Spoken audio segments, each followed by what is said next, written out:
such as not only values, but effort and confidence and various kinds of uncertainties. So I'm looking forward to your talk. Thanks for coming.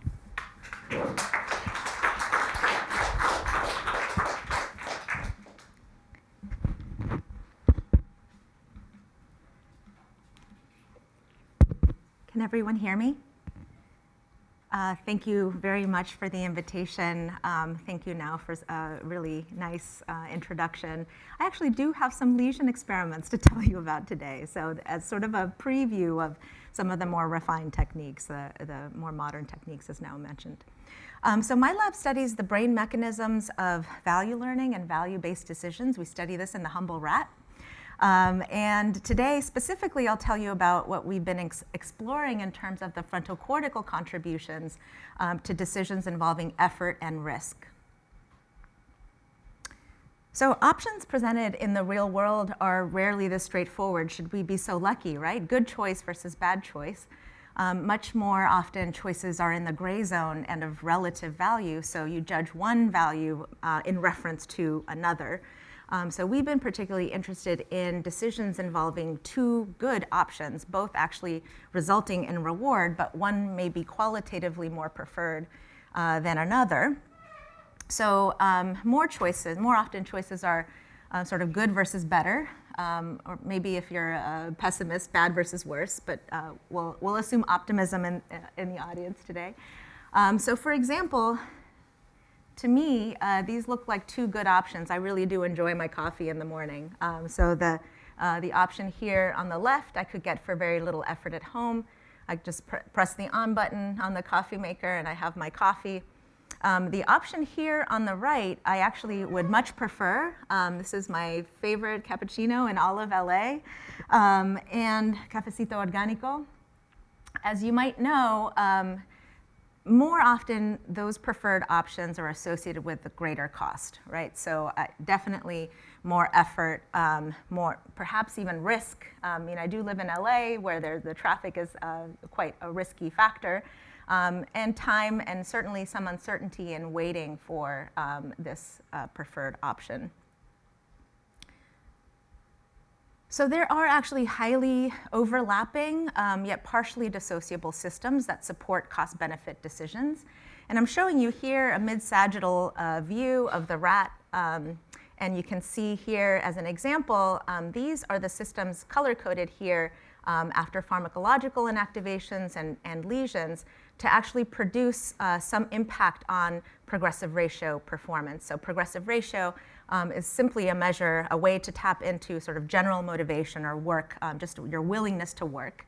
And you can see here that there are areas of the ventromedial prefrontal cortex involved in something like this, as well as a very healthy dose of dopaminergic, the mesencephalic dopaminergic system, including the basolateral amygdala. Compare this, the neural substrates of this progressive ratio performance with something involving more of an effort-based choice when animals are, for example, choosing between different work requirements, so two different options. You can see that now the ventromedial prefrontal cortex are not so important, but this more dorsal frontal cortex, the anterior cingulate cortex, shows up. But then you also have sort of the regular players here in the dopamine circuitry. So this was actually a very nice review from Peter Balsam's lab showing, again, some overlap in these systems. And you can also see when it comes to delay-based choice, now you also have a lot of the ventromedial frontal cortex involved here, some of the same players with delay-based choice. However, when you talk about risk, and it's really interesting to consider how different groups define risk. So in this particular analyses, risk was defined as sort of risk of punishment or risk of shock. And when you talk about that kind of risk, you don't see actually a lot of OFC or ACC involvement. You have the prelimbic area involved there, and less of that dopaminergic circuitry, although BLA is still involved. So we actually will talk about risk. We define risk a little differently, sort of variable reward as risk. But I think it does make a difference actually when you consider the circuits that might support different forms of risk. So I'm showing you here actually a summary of what I just described, a summary of those findings, and I emphasize here actually the reciprocal anatomical connections between the orbital frontal cortex, anterior cingulate cortex, and the basolateral amygdala. And so these reciprocal anatomical connections have really contributed to really us asking the question about what, if anything, is specialized in these areas. Are there really sort of discrete functions like this? And I think perhaps now mentioned my lesion training has sort of provided this, this theoretical point of view that maybe there are specialized roles for these areas. And wouldn't it be interesting to see if those things translated from rodent to non-human primate to humans? And actually there's very good convergence across those species. So for example, the anterior cingulate cortex has already been associated with calculating effort cost, tracking performance history, which is sort of a really interesting phenomenon of sort of a more metacognitive component of tracking your own performance on a task, signaling reward prediction error, and calculating the cost of action. Whereas the orbital frontal cortex has been better associated with contributing some kind of delay cost or encoding of delay cost, tracking not performance history so much as reward history, signaling some kind of state in the learning process, and more specific, sensory-specific outcome values. So I actually won't tell you too much about the basolateral amygdala in this process. We actually think that it has a very, we and others have shown that the BLA is really important in value updating, and we actually think it contributes this sort of general process throughout all of our experiments. But I will, on occasion, I like to throw in the BLA for comparison for, whenever we look at it. So you'll probably see some BLA figures in there in some of the slides. So some of the earlier experiments involving anterior cingulate cortex and effort are really actually now classic lesion and pharmacological and activation studies. So the general paradigm is very simple, elegant procedure. You put the rat here at the start arm, and the rat can choose to go for either the low reward or the high reward of 4 pellets. And so the trick is that the rat has to climb a tall barrier, an increasingly tall barrier, to get the high magnitude reward. And one of the really nice findings, I think now in this classic paper by Mark Walton and colleagues, one of the really sort of classic findings is that when you remove the barriers, or you put 2 barriers in the maze so that actually the effort requirement is equivalent, rats can, with ACC lesions, they can choose appropriately. So they choose the high reward over the low reward. It's only when there's a differential work requirement where animals may have to compute sort of a relative value comparison that anterior cingulate cortex lesions have an effect. And this is just showing you that Stan Floresco and colleagues some years later showed the same thing with transient inactivations with bupivacaine. So just a single unilateral inactivation of anterior cingulate cortex decreases choices of the high reward arm.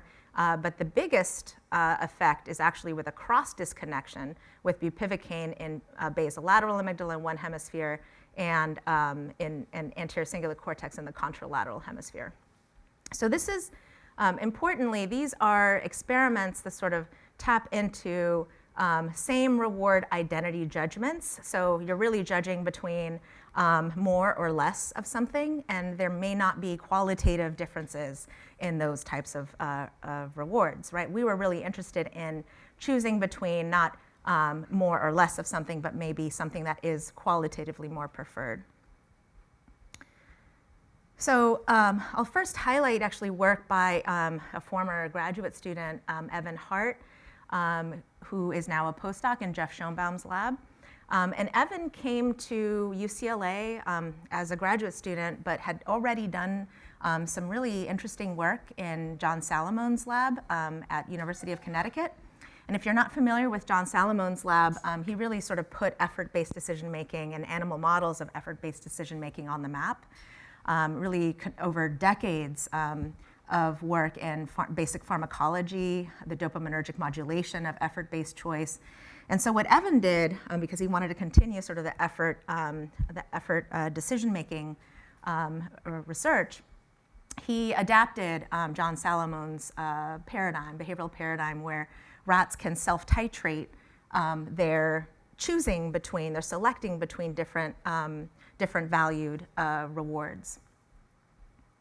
So in the experiments that I'll tell you about first, rats are required to complete an FR1 training. So this is a fixed ratio, 1 lever press for 1 sucrose pellet.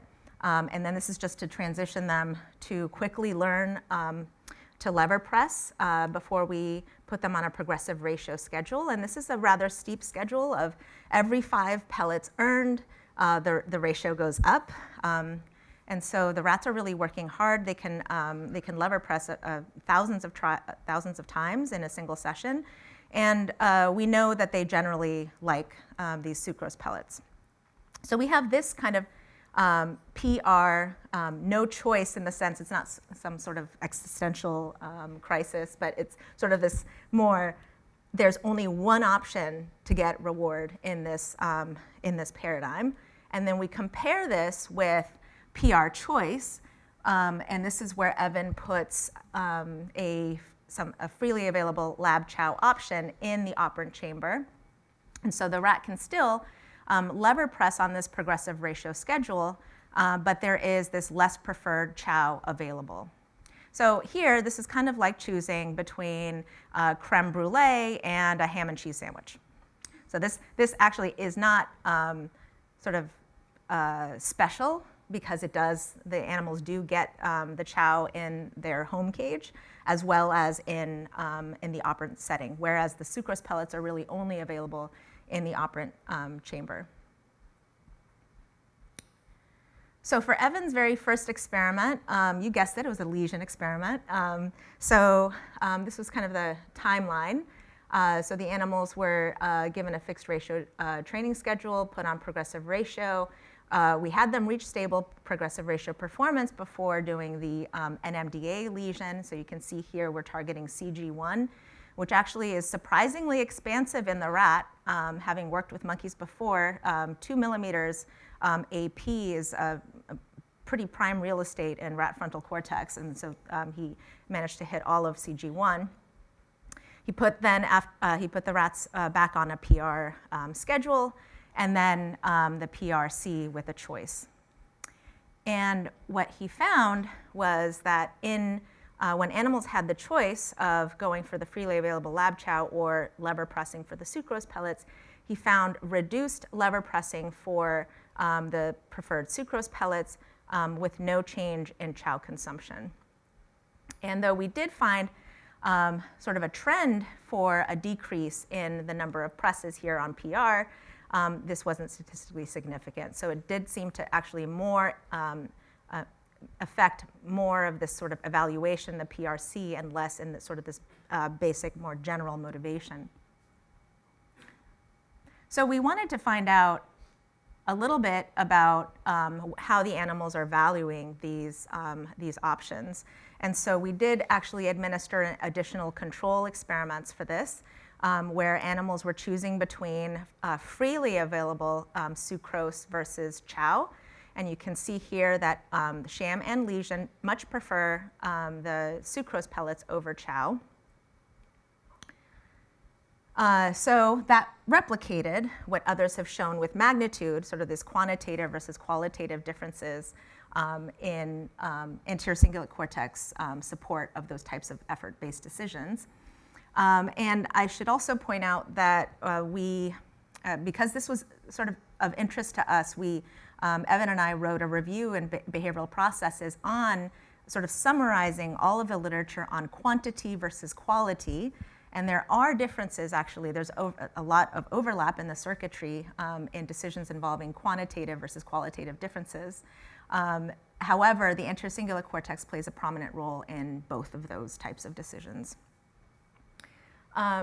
So, of course, we wanted to achieve more cellular specificity, and also to kind of just bypass and avoid issues of these compensatory mechanisms and the plasticity issues that are inherent in lesion experiments.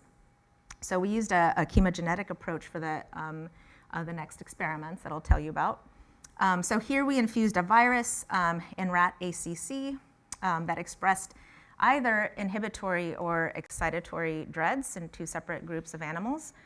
So here, actually the HM3DQ or HM40I dread was on a CAMPK promoter, so we're targeting projection neurons out of anterior cingulate cortex. And they're tagged actually with an mCherry, not a green fluorescent protein. We did administer this in ACC and waited 3 weeks for expression, and that's generally enough for us to then do systemic injections and activate, inhibit, or excite those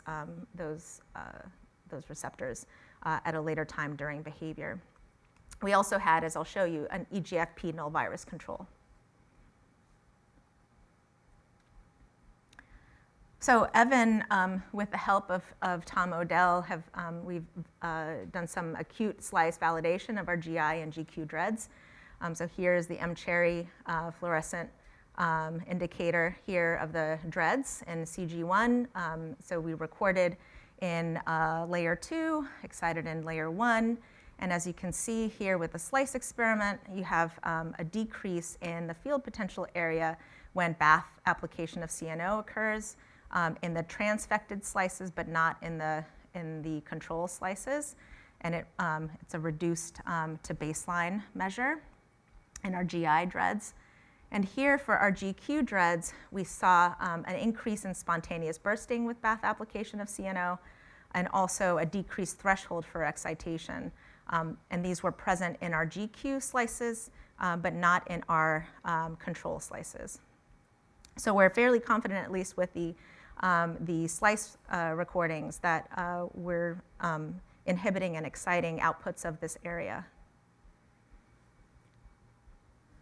So we did find, as you might guess, that our GI dreads decreased effort in the PRC. So this is where the animals can lever press on a progressive ratio schedule, and this is where they have simultaneous concurrently available chow. There's no change in chow consumption and a decrease, a small but reliable decrease in this within subject preparation here of CNO administration.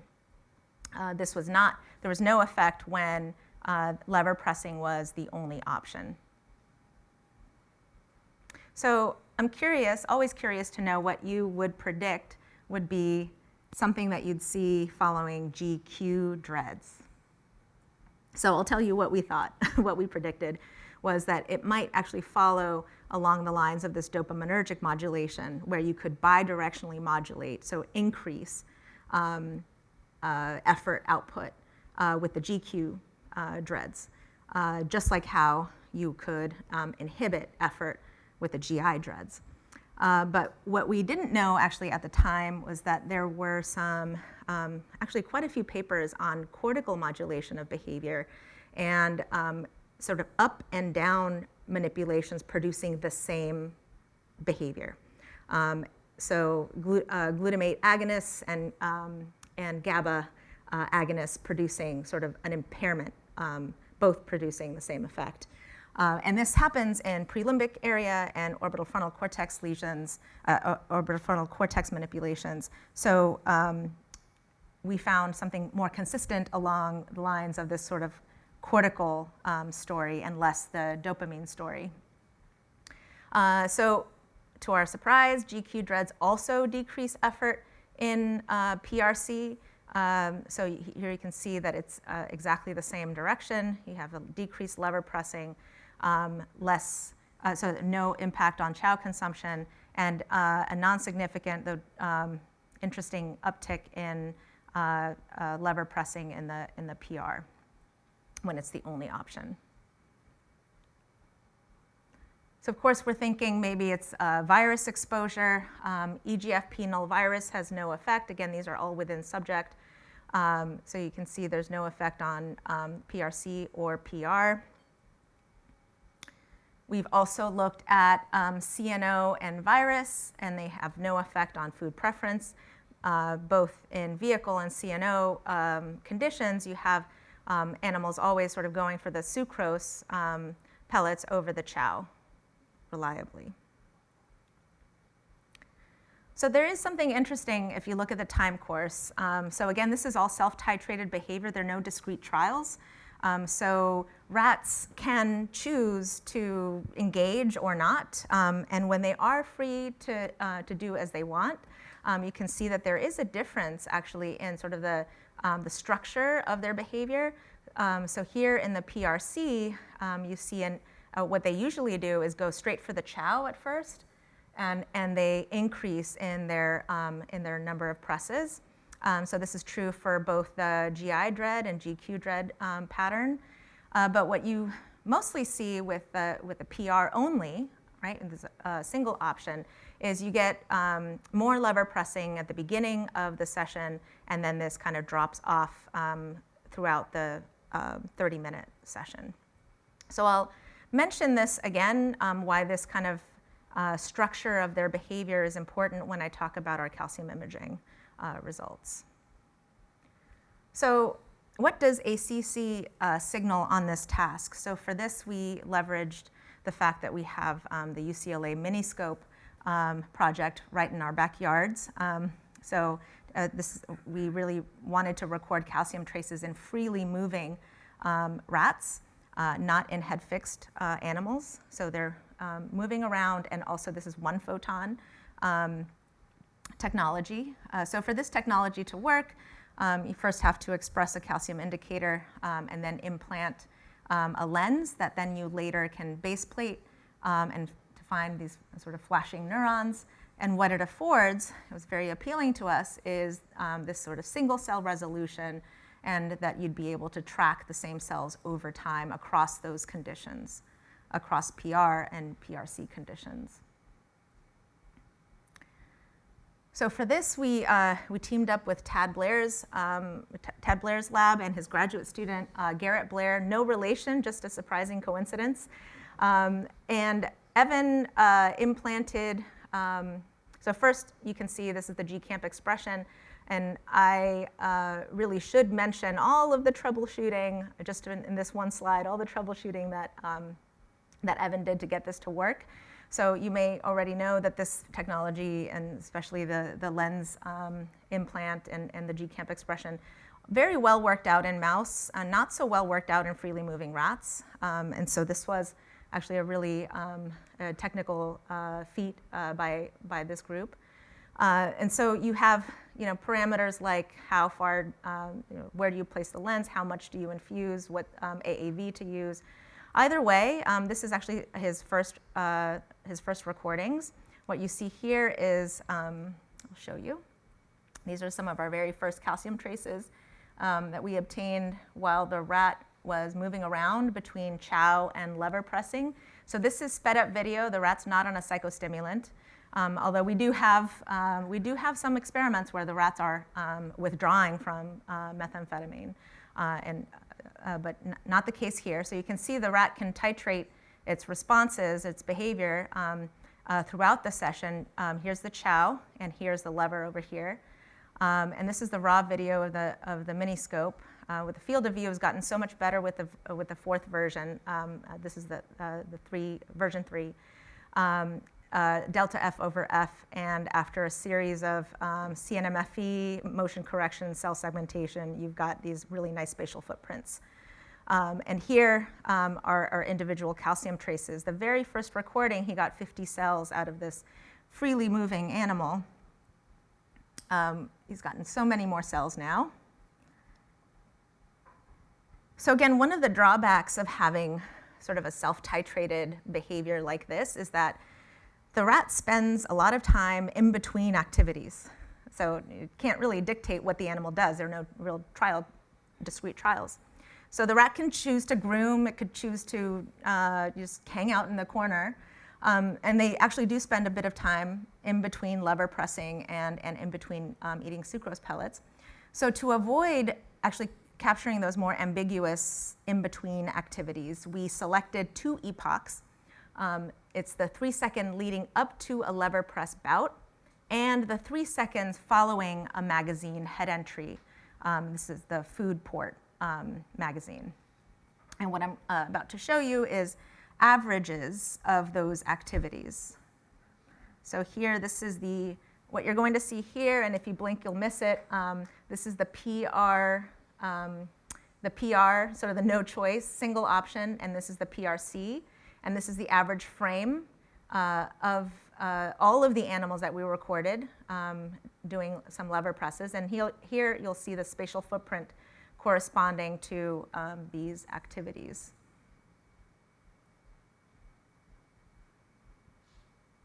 And you might be able to see here that there's just more activity here in the PR session compared to the PRC.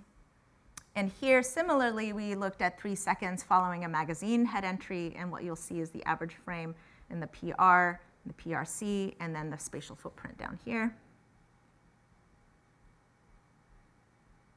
Right.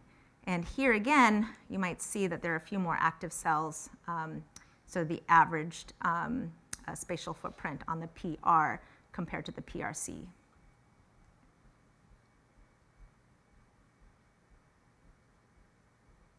So we included in the analysis only cells that we could match across sessions that were judged to be the same in terms of spatial footprint and activity.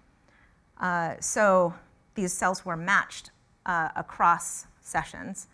And of the 1,151 cells that we recorded, only 449 of those, so 39% of those met this criterion. So here now I'm showing you peri-event time histograms of population activity in anterior cingulate cortex for the different conditions. So here we have, so this is sorted according to peak activity and also sorted by rat. So this is the PR, the single option, the PRC, the one with the choice. And there's an additional condition here that I haven't yet told you about, and that's sort of our satiety or motivational control, So in these in the imaging experiments, what Evan did was he removed, so we capitalized on the fact that the rats are eating chow at the beginning of the session if they do have chow in the chamber. Then he let them eat to satiety, and he removed the food, and so that equated, this control group is equated in terms of the satiety to the PR, the PRC, but then also only has a single option like the PR. So this was our control condition, and sort of the take-home message of this is that you can see if you're looking at this pre-lever pressing activity, there's a really nice discrimination. Even though this is exactly the same behavior, there's a nice discrimination dissociation between the 3 different conditions for reward, right? And this actually carries over into the 3 seconds after or during the lever pressing bout. You can see that population activity represented here in these violin plots as well. So leading up to lever pressing, anterior cingulate cortex activity discriminates the availability of options. So we did the same thing for the head entries into the magazine to collect the reward. So this is average ACC activity for, in this case now, post-head entry responding for the cell, for cells in anterior cingulate cortex. And here you'll notice something different. This is when the rat actually has its nose in the food magazine, experiencing the reward. And here you can see that the PRC condition is somehow set apart from the other 2 conditions. It's got the lowest signal, which we have now actually, because this is in revision, we're actually doing some analyses and have found some evidence that it's as if this signal has some kind of subtracted value of the chow compared to these other conditions. So it's, again, here, sort of decreased value if you have a freely available option. So following reward collection, ACC activity again, you see the weakest signal in the PRC condition. So we conclude on the basis actually of this calcium imaging data that ACC can discriminate the context of options in which the animal got the reward. And even though these are the same behaviors, the same motor response. So we think actually these data are very consistent with a recent finding from Aaron Gruber's lab at University of Lethbridge. I actually really like this paper. It's now published in eLife a couple of years ago. And what you'll see is a rat kind of foraging in a maze. There's one reward option here, and there's a higher valued reward option here. And one of the kind of really nice findings is that, again, the rat could choose between the different valued rewards, and the position was decoded by an ANN to predict the animal's location. And you can see, following this red triangle, that there were brief excursions that occurred when the animal was at this location to the other reward location, suggesting, as the authors state, that the intercingulate cortex is somehow involved in the counterfactual option, or so the reward not chosen. So this does also mean that the ACC contains some kind of combined signal of reward and the animal's own choice as information. So just to summarize sort of interim conclusions of ACC and effort, we do think that ACC is required for effort-based choice, and that's for quantity decisions involving quantity versus quality. Both GI and GQ DREADS reduced effort in the context of choice. We do think that ACC signaling via this sort of calcium imaging data, that it provides some stable code that discriminates the context of effort for that option. And it may be, and this is speculation until we add data to the bioRxiv preprint, but it is looking as if all you need to do is disrupt effort in the context of choice is mess around with signal-to-noise ratio in ACC. So whether that's perhaps enhancing noise via GQ DREADS or decreasing the signal via the GI DREADS, we think that that might be a mechanism for what ACC does in this effort-based choice. I'm also happy to answer questions as we go along. Should have mentioned that before. So this second experiment that I'll tell you about is work by Alex Stolyarova, who is a PhD candidate. She's advanced to candidacy. She's going to defend it in the next couple of months. And it has to do with frontocortical mechanisms in learning and discriminating different delay distributions. All right, so just to kind of talk about sort of real life decisions, easily 75%, if not more, of my decision making is around traffic. I live in LA, after all. And just to give you an example, if I'm thinking about getting to UCLA on time, there are two kind of main options for me. I could take the 405. I'm sure you've heard of the infamous 405, the worst freeway in the world. So the 405 is kind of a risky bet, I would say, because it's highly variable. So sometimes I could just breeze on into campus and I'm on this side of the distribution in terms of the commute time. Other times there might be a fender bender or something and I'm way over here on this side of the distribution. The streets of LA are, in general, probably a little more reliable and safe. There's a narrower commute time associated with that. But I mean, what would you do?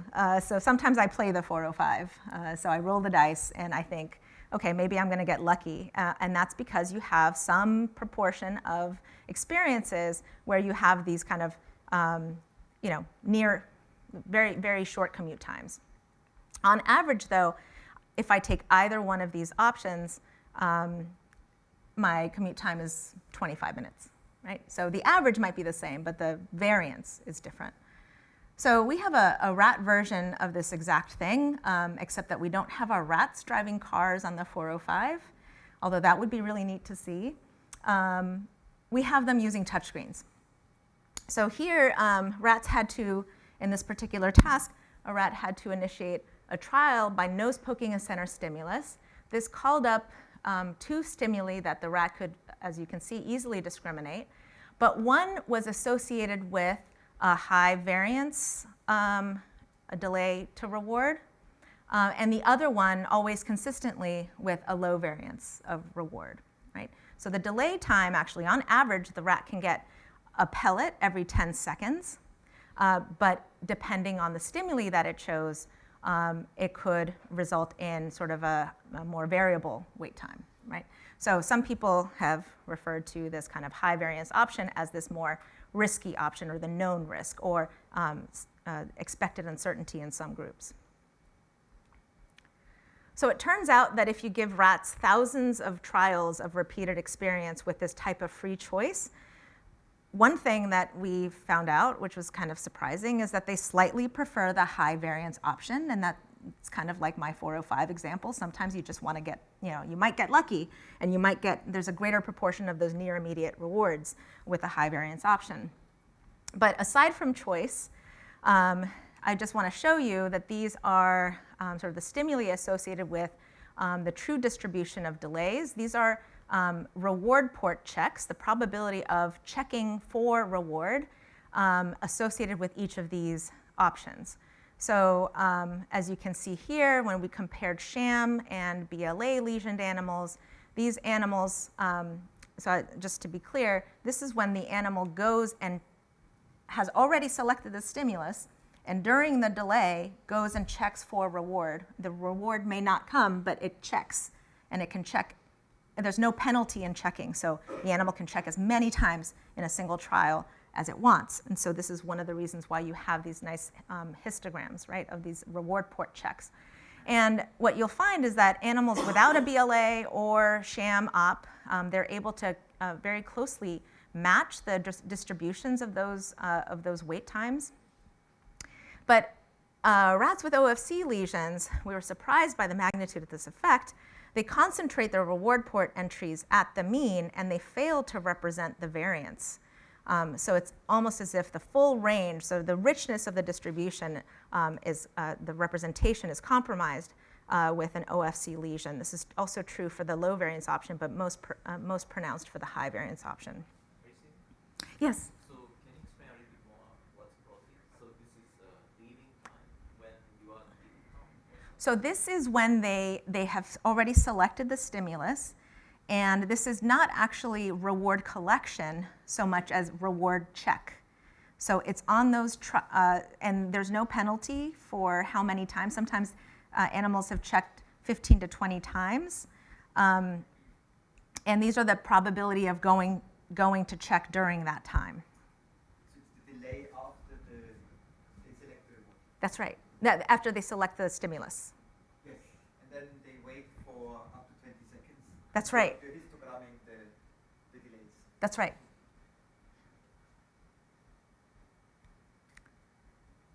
So yes, Why don't they check? they do check it. No, yeah, but why not start by, if there's no penalty, you said, right? There's no penalty. So why wouldn't you just go instantly and Check more? Yeah, from the beginning, right? I think I would just have Oh, okay. a constant rate of checking. Yes. Just hang out at Just hang out? They actually I don't mean, they have to, just hang out by the reward port? yes. Yeah, they don't do that, actually. They do respond to the stimuli, so they do actually, for the most part, they're not close to the reward port all the time. They're pretty selective about when they check. They're trained a series of pre-training stages that have rendered them a little bit more biased to being next to the stimuli and less to the reward port. However, the point that you raised is actually a really good one. We are very interested in knowing about how animals learn these distributions over time. I'm not showing that at all, and actually that's what we're doing now. There must be some cost to checking, right? Otherwise you would do it all the time. Well, I guess that the penalty is missing out on stimuli, Okay. but that's not a huge cost. I mean, at least I wouldn't think of it as a big cost. So before animals received any training for this next experiment, we expressed inhibitory GI dreads on a CAMPK promoter, targeting, again, projection neurons and OFC. You might be able to see it here, but we are really targeting ventrolateral orbital frontal cortex, so you may actually know about sort of the more recent findings on dissociations of this more lateral orbital agranular insular area versus this more medial orbital area. So we're kind of sidestepping and completely not joining sort of that feud, if you will, MO versus LO, and going into this area that is also actually poorly understood compared to the LO, the lateral orbital literature. So this is just showing you that we have sort of a co-localization of CFOS and DREADS using immunostaining in this area. And slice validation is ongoing. So Alex has now compared animals prepped with either OFC, ACC, or BLA DREADS, and she's now replicated this narrowing of this, the reward port checks here with HM4DI CNO. This is the experimental group, and she had 3 different control. Actually, these are all within subject. These are the different conditions here. So I would say these are within subject. These are different. Obviously, they have GFP.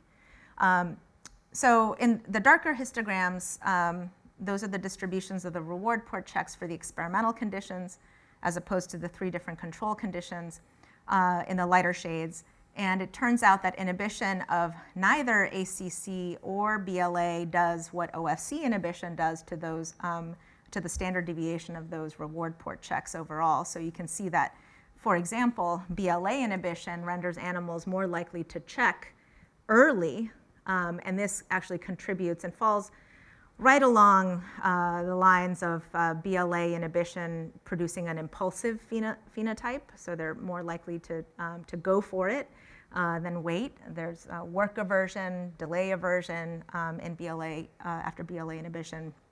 And so we've now seen that on actually a couple of different tasks with BLA inhibition. But this very specific effect here of OFC DREADS inhibition.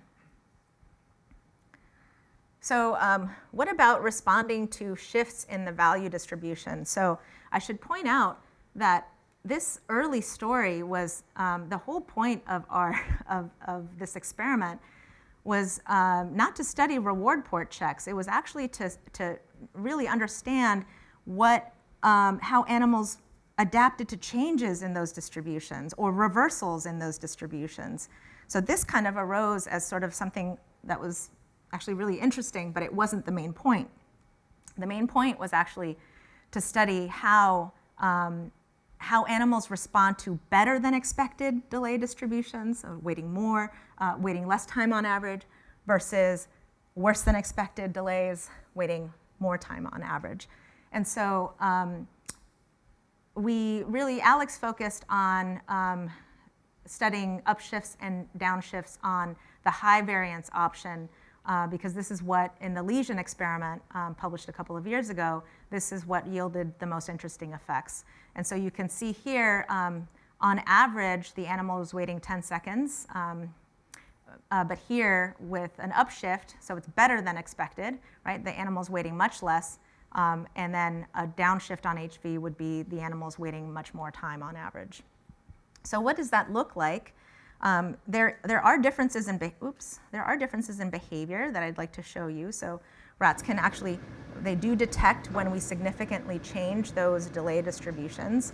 As an example, when you shift the mean wait time on the high variance option, you get a greater proportion of those near immediate rewards. And here you'll see a rat sort of well, doing a bit of nothing sometimes, but so there initiates a trial, goes and selects a stimulus, and then goes to collect the reward. We've gotten better video now since this time, and you'll see initiate another trial and quickly go and respond.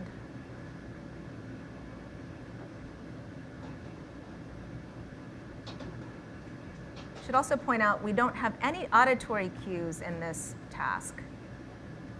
Right? So compare that with an animal that is waiting a longer time on average.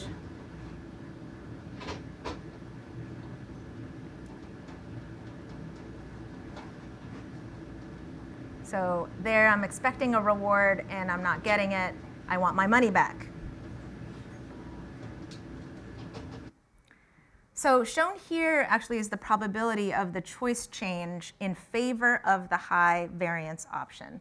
So this is where animals should actually go over to and choose more the high variance option.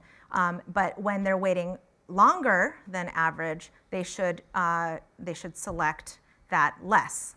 And what you're finding is that OFC DREADS inhibition affects both directions, both the learning of better and the learning of worse than expected delays, shown here by the HM40I-CNO group.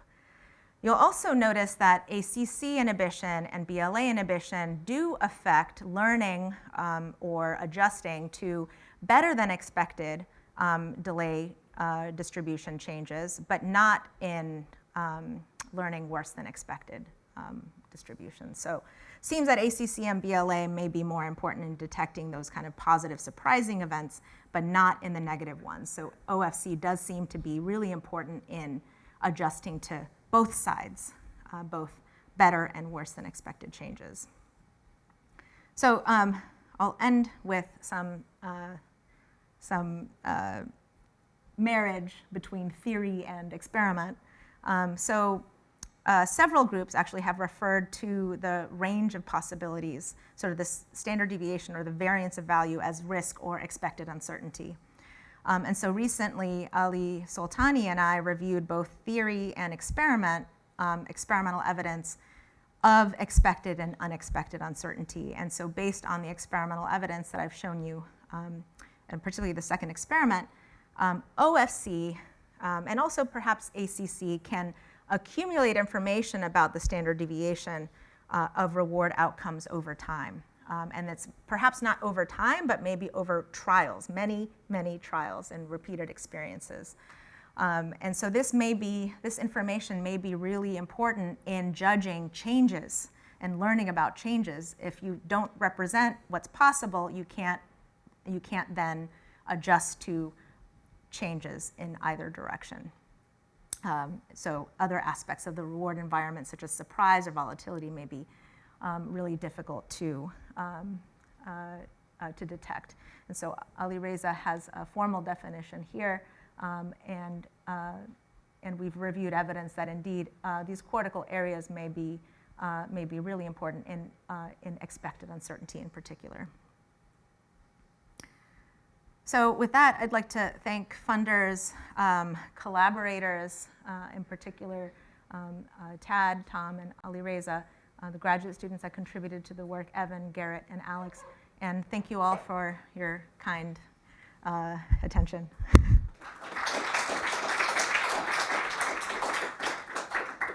Happy to take questions. Yes? Hi, really great talk. Thank you. Thank you. I had a question about the PRC task.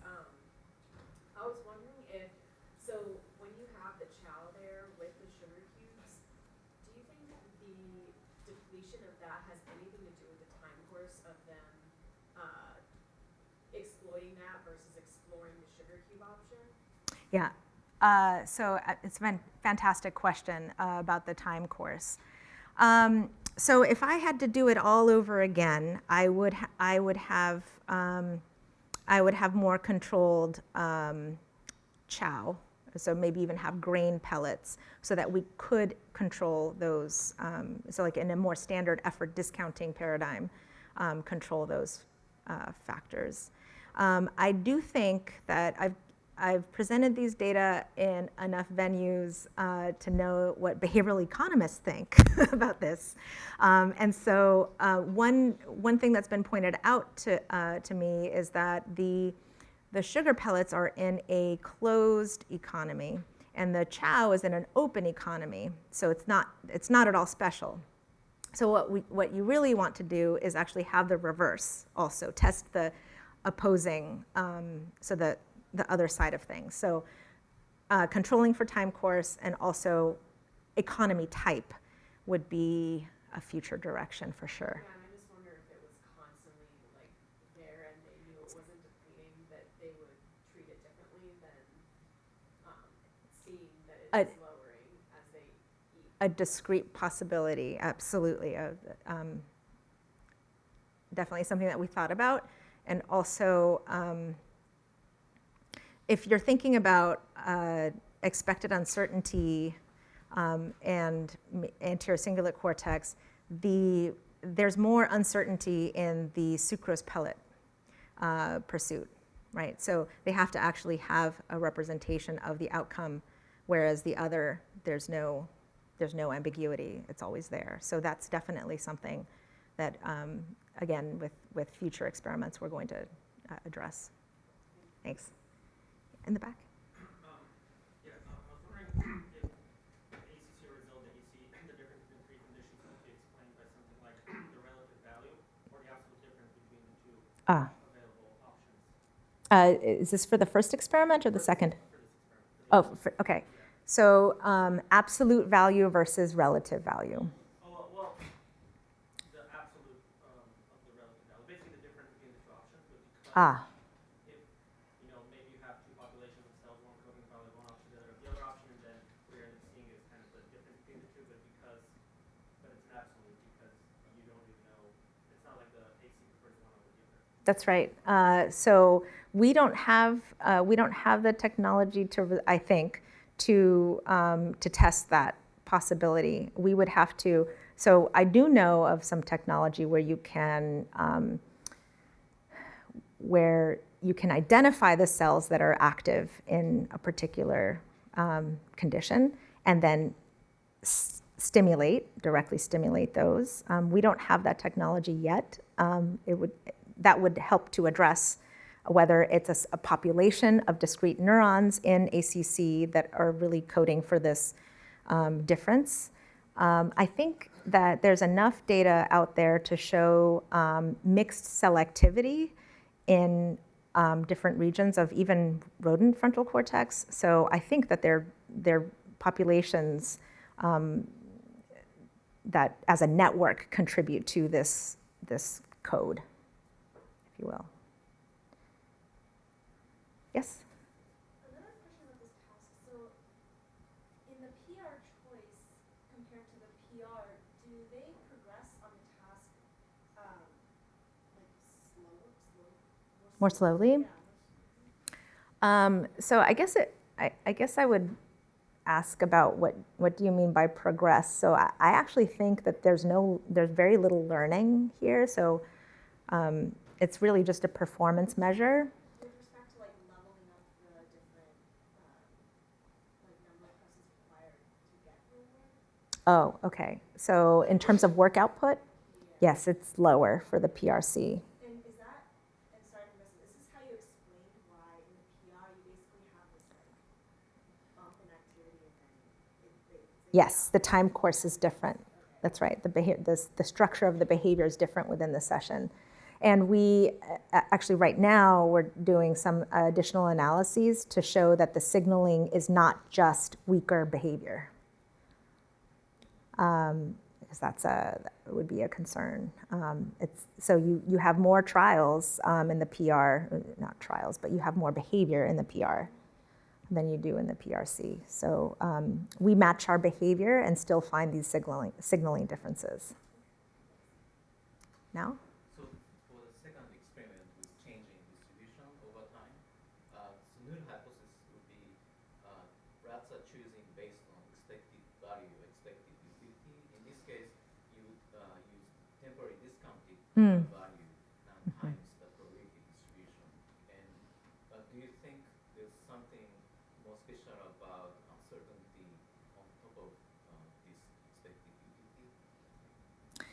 So it's a excellent question. We did borrow this. We modified the task to follow Dieterin and Schultz and that original paper in Humans. So I do think that we have not had in the eLife paper, Alex. I'm not sure if we reported it, but she did try to fit K parameter to the data, and it didn't fit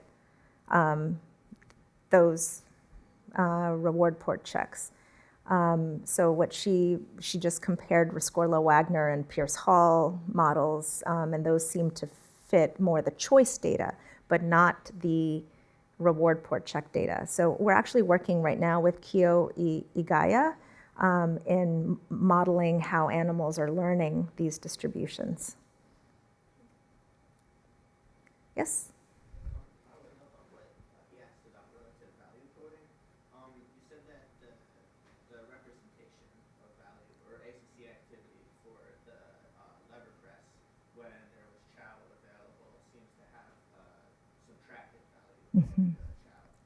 Do you mean subtraction in like the technical computation of that, or could it be something like a divisive normalization process? Because it's course. Oh. I really just meant subtraction compared to the chow. That's right. But we have not explored that other possibility. It seems like that one we should compare. Thank you for that suggestion. Thanks. Thank you.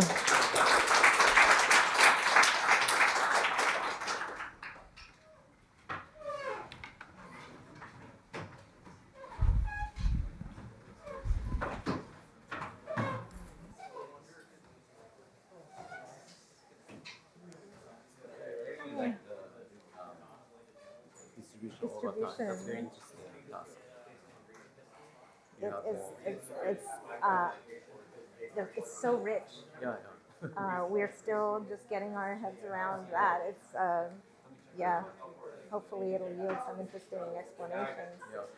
I always get a comment about reward maximization and how these animals are kind of not obeying the rules. So if we can debunk any optimality, it would be interesting. Hi. I actually used to work for Bruno.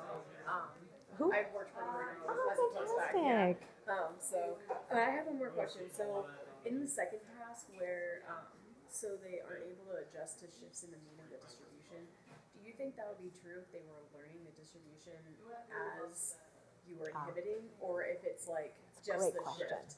It's a great question. Yeah. I don't know. Okay, cool. Yeah, I was